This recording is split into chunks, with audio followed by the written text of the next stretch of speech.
Hello, friends, and welcome to Sleep Tight Stories. Shoutouts and birthday messages are such a special part of our show. They're our way of celebrating the families who make bedtime extra magical, whether by supporting the show or simply by being part of our listening community. Hello to Amelia K. from Los Angeles, California. Happy 10th birthday to Raya on February 11th. We are so proud to see you grow. Mom and Dad love you to infinity and beyond. Keep shooting for the stars. Happy 6th birthday, Eamon.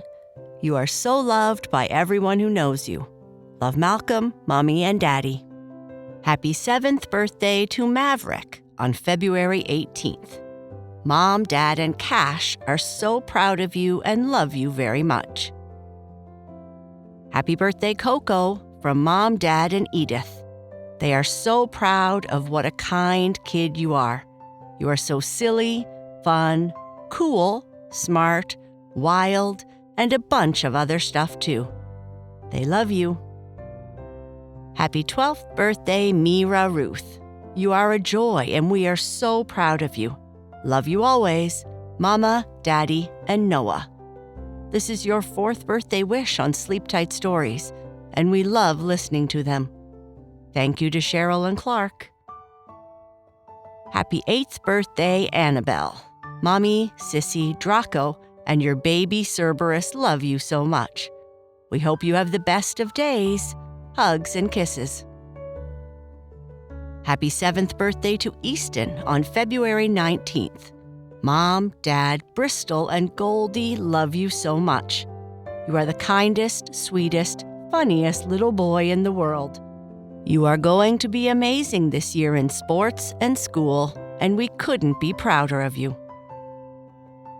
Happy 8th birthday to Hannah in Oslo, Norway on February 20th. Love from your mom, dad, and sister Emma.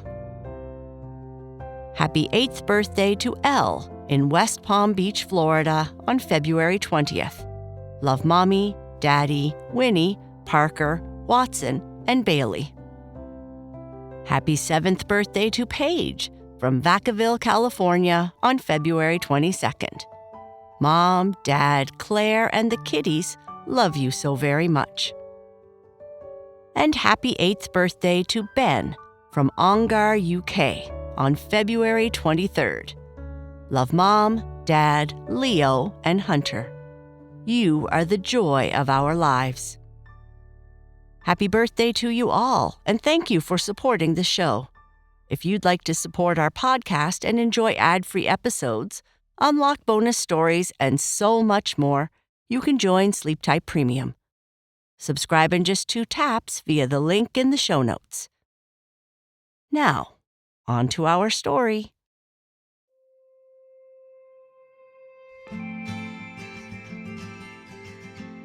Libby has been spending more time with her school friends recently, and when she gets home, Margarita is nowhere to be found.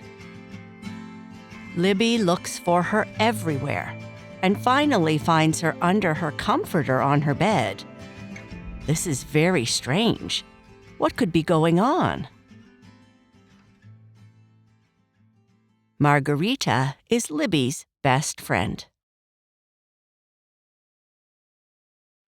Libby walked through the front door and immediately plopped onto the floor with a heavy sigh. She was tired. Not the kind of tired that came from missing sleep or running laps in gym class. This was friend tired. Since she and her mom had moved to this new town, Libby had started making more and more friends. At first, it had been hard, really hard, because Libby was naturally quiet. She liked it that way. But eventually, she had found a small group of friends, and lately, they had been spending a lot of time together, especially indoors, since it was way too cold, at least for Libby, to do much outside. Tonight, she had been at Sarah's house, working on an art project for school. And as much as she loved her friends, hanging out for hours left her completely drained. As she pulled off her winter boots, she called out, "Margarita, where are you? You usually come to greet me when I come home. Here, kitty kitty. I already ate, but we could still have a snack. Maybe some pizza snacks?"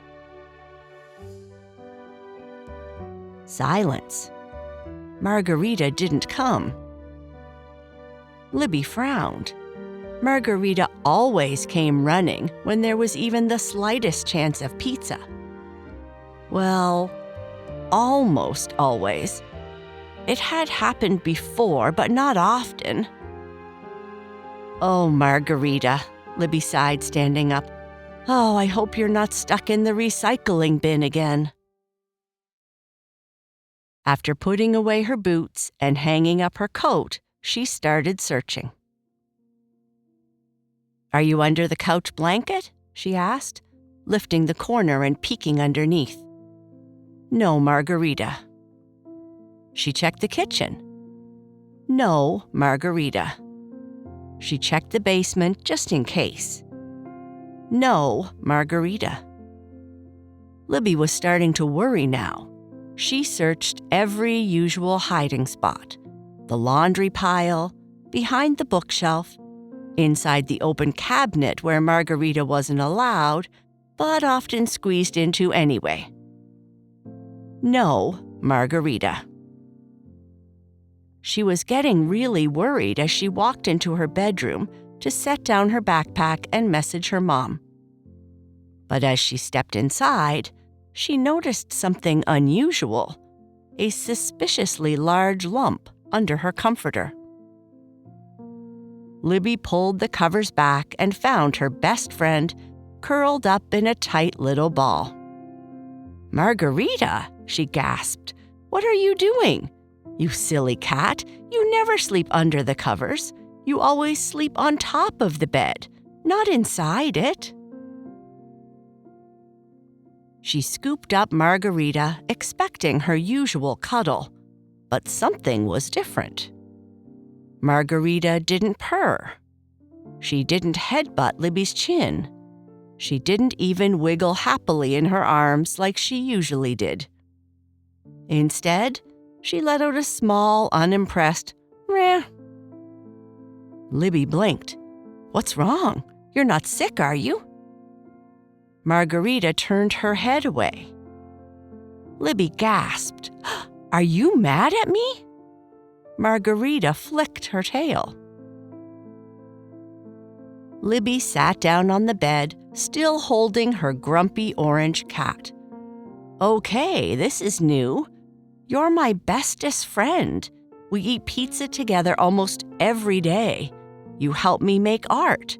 You sit with me when I read, which is all the time. And you're basically the only reason I get my homework done, because you always help. Well, mostly by sitting on my books, but still. So what's wrong?" She thought for a moment, stroking Margarita's fur. Then something clicked. "Wait, is this because I haven't been home as much lately?" Margarita flicked her ears, but didn't look at her. Libby sighed. "Oh, Margarita, have you been lonely?" This time, the tail flick came with a slow blink. Libby gave her a big hug. "I knew it. You're mad at me for being gone all the time. You missed me." Margarita let out another meh, this time softer. Libby grinned. "Well, I missed you too, you silly cat. I know how I can make it up to you. How about some pizza snacks? Would you like some?" Libby asked hopefully. Usually, she wasn't allowed to bring food into her bedroom. Well, technically. But she did sneak in some snacks while studying, so the rule was kind of flexible. "So you wait here while I go heat up your favorite flavor, okay?" She ran to the kitchen, warmed up the snacks, and hurried back with her peace offering. Libby grinned, holding out a warm pizza snack like a treasure. "Come on, Margarita. I know you can't resist pizza," she coaxed, giving it a little wiggle. But instead of her usual eager meow, Margarita flicked her tail with a dramatic swish and turned her head away, staring pointedly at the far wall. What? Margarita refusing pizza? This was worse than she thought. This wasn't just a little mood. This was a full-blown protest. "Okay, now I'm officially worried," Libby muttered, lowering the pizza snack. "What kind of parallel universe have I walked into?" She sat beside Margarita, studying her sulking cat. "I don't think I've ever seen you upset before. You're always super happy, super cool. The chillest cat I know." Margarita remained silent. Libby thought for a moment. "I know. How about we play with your favorite toy?" She grabbed the fuzzy, motorized mouse from the shelf. "You love how the tail wiggles. You always pounce on it and give it a great big hug." Libby set the toy down, and it zipped across the floor, spinning in circles and wiggling its tail. This movement always caught Margarita's attention. Except today. She didn't even glance at it. She just sat there, staring at the wall like a cat-shaped statue. Libby frowned. Okay, this is super serious. Next, she tried giving her more pets. That didn't work. She brushed her fur. No reaction. She even rubbed her tummy, but that didn't work either. Even rubbing under her chin, one of Margarita's favorite things, only got a meh. Margarita finally jumped off the bed and padded out of the room.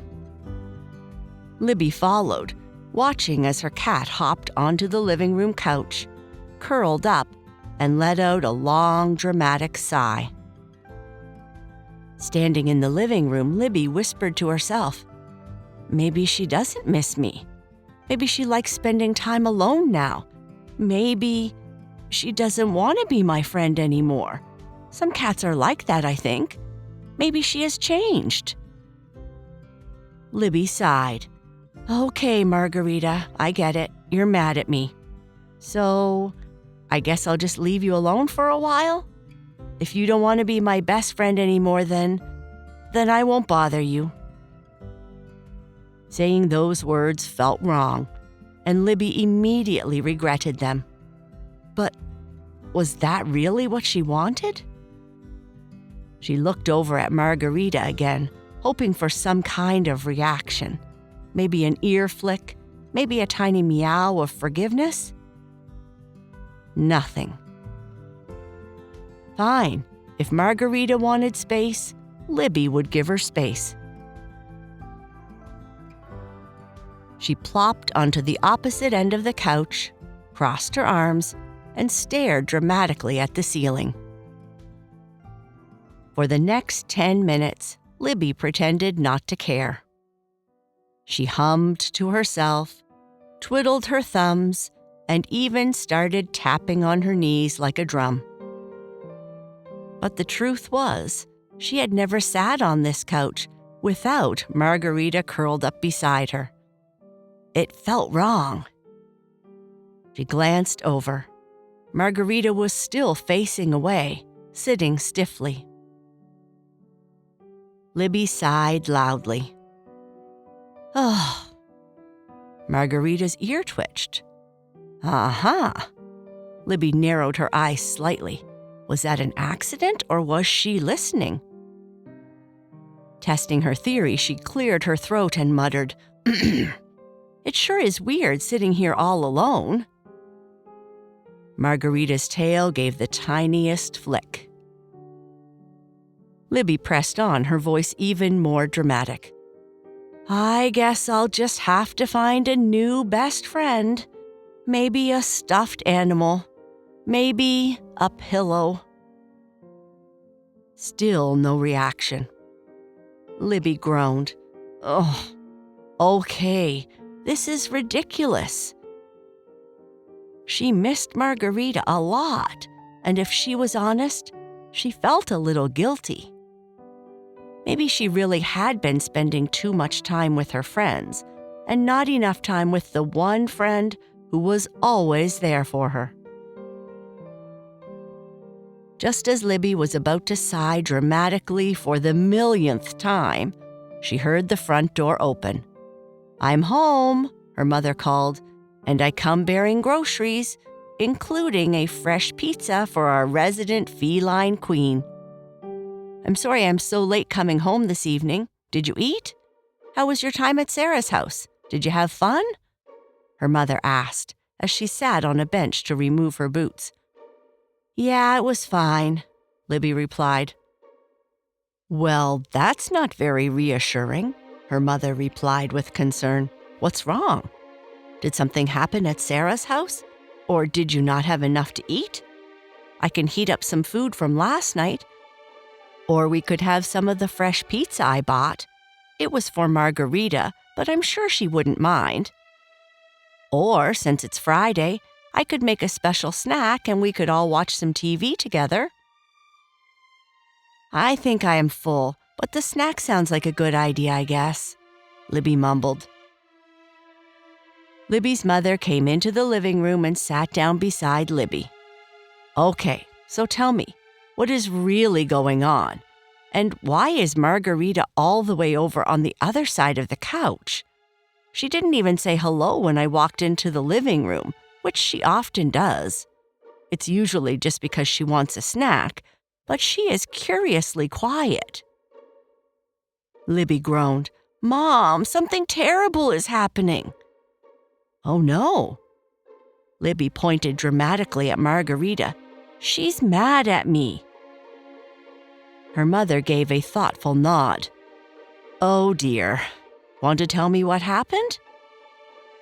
Libby slumped into the cushions. "I don't know, Mom. Maybe I've been spending too much time with my friends and not enough time with Margarita. And now she's giving me the silent treatment. She won't even eat pizza, Mom. Pizza!" Her mom let out a small sigh. "Oh, that is serious." Libby threw her hands in the air. "I came home and she didn't greet me. I tried giving her snacks, pets, and belly rubs, but nothing worked. I think she doesn't want to be my friend anymore." Her mother nodded knowingly. "That's the tricky part about feelings, Libby. Sometimes when someone we care about is upset, we just want to fix it right away. But sometimes they just need a little time." Libby frowned. "But what if giving her space just makes things worse?" Her mother gave her a reassuring smile. "It won't. It's like when you have a bad day. You don't always want to talk about it right away, right?" Libby thought about that. Sometimes when she was upset, her mother would try to cheer her up immediately, but she didn't always want that. Sometimes she just needed a little time to feel better on her own. "I guess that makes sense," Libby admitted. "The best thing you can do is let Margarita know you're still here when she's ready. And I have a feeling she will be ready, especially when she realizes there's fresh pizza waiting for her." Libby let out a small laugh. "So, you're saying I should just wait?" Her mother smiled. "Wait, and trust that she still loves you. Even best friends need a little breathing room sometimes." Libby glanced over at Margarita, who was still facing the opposite direction, but had stopped flicking her tail quite so dramatically. Her mother stood up and walked out of the room. "I'm going to make us all a snack in the kitchen. Maybe, after a bit of time, it will be all better. Libby sighed. Okay, Mom. She hesitated, then turned toward Margarita. I get it now, she murmured, not even sure if she was talking to herself or Margarita. You just miss me, don't you? She heard a soft thump. When she turned her head, she saw Margarita hopping off the couch and padding toward her. Libby held her breath. Is this it? Is she going to forgive me? Margarita stopped right in front of her. Then, with all the dramatic flair of a cat who had clearly won this battle, she jumped directly onto Libby's lap. Libby grinned, relief washing over her. Oh, so now you want to be friends again, she teased, running a hand over Margarita's soft fur. Margarita let out a long, content purr, the loudest she'd made in a long time. Libby chuckled, feeling lighter than she had all evening. I missed you too, you silly cat. Libby leaned back against the couch cushions, feeling the warmth of Margarita curled up in her lap. The tension from earlier was gone, replaced by something much better. You know, she murmured, scratching Margarita behind the ears, I spent all evening trying to fix things, but I should have just taken your approach. Margarita flicked an ear. Libby smirked. Next time, I'll just dramatically flop onto the floor like you did. Works every time, huh? Her mother walked in with a plate of snacks. I don't know what's funnier, watching you two make up or imagining you rolling onto the floor like a cat. Libby grinned. Hey, socializing is exhausting, Mom. I think I just need to nap, eat snacks, and ignore my problems for a little while. You know, like Margarita does. Margarita let out a perfectly timed meh, as if she approved of this life philosophy. Libby laughed, scooping up a snack. Best friend ever. Even if she is a little dramatic. Margarita purred in agreement, already drifting off for her well-earned post-forgiveness nap. And that is the end of our story. Good night. Sleep tight.